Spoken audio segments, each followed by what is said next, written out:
Of the Diaspora. Welcome to Lotus Judah 1111 Ministry International. Thanks so much for being here. We're going to be going into a little bit of how God Yah is rebuilding Judah across the Americas and the entire diaspora, the Caribbeans, the West Indies, all of that. And I'm going to also get into prayer activation for Judah's awakening.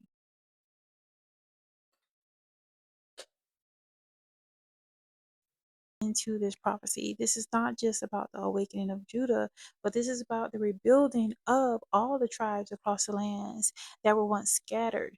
And those that have come against the tribes of Judah, they are experiencing divine retribution. So for centuries we were told we're nothing, our story began in chains, and that's literally a lie. Many of us are becoming aware of that. They told us that we were just primarily a prisoner of war on this land, when actually many of us had the beautiful experience of our foremothers and forefathers that let us know, hey, you are indigenous, you are native, you are Indian. Yes, we have admixtures that were stolen and bought over here, but we are descendants of the Americas.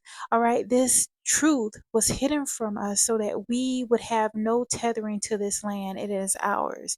And so Amos 9:9, for behold, I will sift the house of Israel among all nations, yet shall not the least grain fall upon the earth. So ironically, those that are immigrants to this land are trying to make everybody else feel like they are immigrants. Okay? And so the truth is rising in us all. We're not given this insight and this awareness of our ancestry for no reason. It is to bring about divine order, a restoration of not only the 10 commandments, but the 42 laws of Mayat.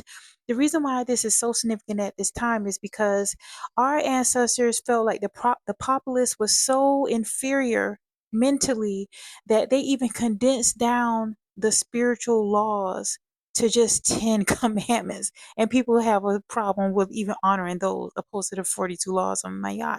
And so we're coming out of that captive mindset. The Most High God Yah is allowing us to be spiritual disruptors just by who we are, just by our obedience.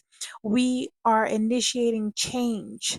And so in regarding to the diaspora, and again, the diaspora is representing us being scattered, all nations being scattered throughout the Americas, the Indies, West Indies, all of these continents.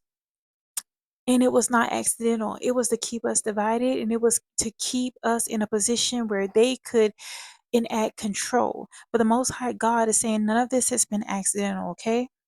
Okay, can I hold that back? Thanks so much.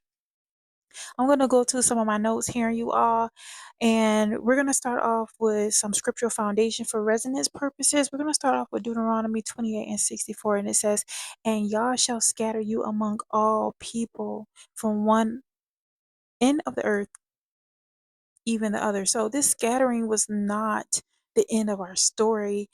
It is a continuation, and we're beginning to understand that we are essential to humanity as a whole.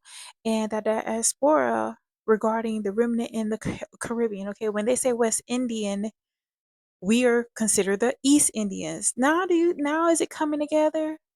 They wanted us to not have any association with this land so that they could just run amok.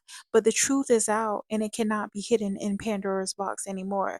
Each region carries a piece of Judah's prophetic identity.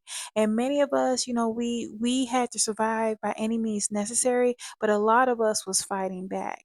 And especially from my lineage being Yamassean, our ancestors that were Yamassean Indian and also Blackfoot Indian, okay, there's just a little bit of my lineage that I'm aware of because so much was hidden, but those two were known for being rebellious and not just allowing themselves to be enslaved.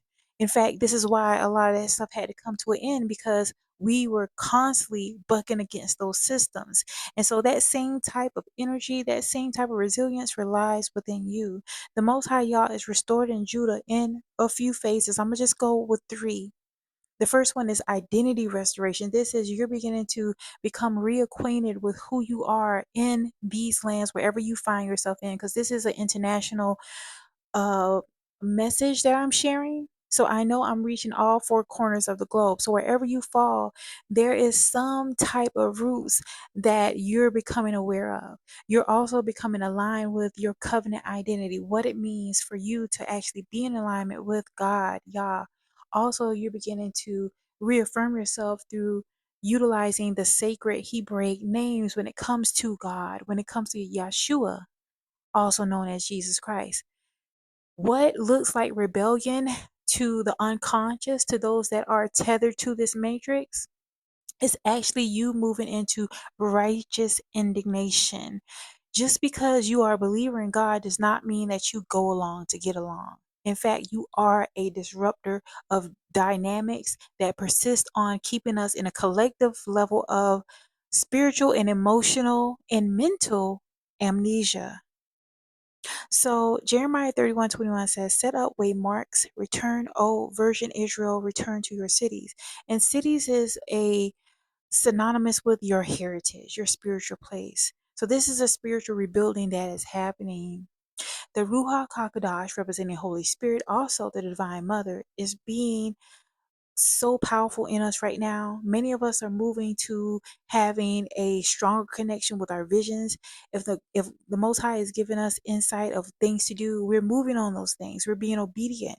Even me veiling is a part of obedience, because we're not, as women, if we're going to speak of scripture, we're not supposed to be unveiled. And that is because the veil is representing the covering, okay, the man. So it is just an honor of the proper positions that we have in the body of Christ. That's all it is. All right. It's just a respect thing. And also keep in mind that a lot of things that were perpetuated on us, a lot of deception, a lot of uh, impure behaviors, a lot of these things separated us from our identity. These people that were in a colonizer or an oppressor position, they have opened up their colonization, that they're doing that to everybody. So this is far deeper than just the isms that most people think about. This is a huge complex when it comes to inferiority, because they were doing this to their own people in, honestly, in way worse positions. And I'm gonna get into that in another message, because I have to research it a little more. But in the medieval times in Europe, they were creating specifically, you know how we have inventors to make sure we have light bulbs here, we have inventors for the traffic light and stuff. Their people were inventing, they had specific inventors to make torture devices. Think about how diabolical that is. So the isms that we're having to deal with, the sexism, racism, all the isms, is coming from a deep level of identity issues when it comes to self-value, because they were doing this to their own people to the extreme. When you hear about the gauntlet, when you hear about the gallows, when you hear about them tarring and feathering, I mean, they were so wickedly brilliant that they devised the most heinous things to torture their own. So we have to understand that this is much more of a deeper issue that is happening amongst people, other people, opposed to the things that they have done towards us. And we're becoming aware of that, that it is a human problem. This is a good versus evil problem. And oftentimes we're having to basically bring about correction. They look to us for so much insight. And so, as we're becoming aware of who we are, Judah is rising. We're connecting to who we were always meant to be from diaspora throughout. And this is how the Most High God is beginning to rebuild us, formulating our minds, getting us to understand that in order for the whole world, humanity, to evolve, it is going to require for the children of God, Yah, to actually come correct. Wherever you are, people are noticing, and they're modeling their behaviors by your ability to be humane, to behave humanely, and to not thrive off chaos and degeneracy. Shalom, Selah.